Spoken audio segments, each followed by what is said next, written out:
Hi friends, welcome to our channel. ఈరోజు ఏంటంటే మా గార్డెన్లో మిరప మొక్క చూపిద్దాం అనుకుంటున్నాను. ఈ మిరప మొక్క ఏంటంటే దానంతట అదే వచ్చింది. ఎలా అంటారా, నేను కూరగాయలు కట్ చేసిన వేస్ట్ వాటర్ ఉంటుంది కదా, అది డైలీ మొక్కల్లో వేసేస్తుంటాను.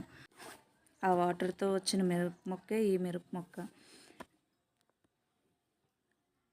ఈ విధంగా మీరు కూడా ట్రై చేయండి, చూడండి ఎంత బాగా వచ్చిందో. ఒకే ఒక మిరప మొక్క కానీ చాలా మిరపకాయలు ఉన్నాయి.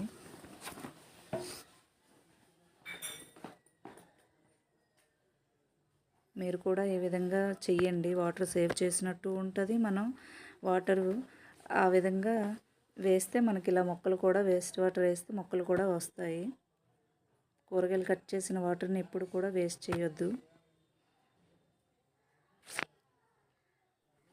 మీకు ఎలాగ దగ్గరలో ఉన్న గార్డెన్ ఉంటుంది కదా, గార్డెన్లో వాటర్ వేసేయండి.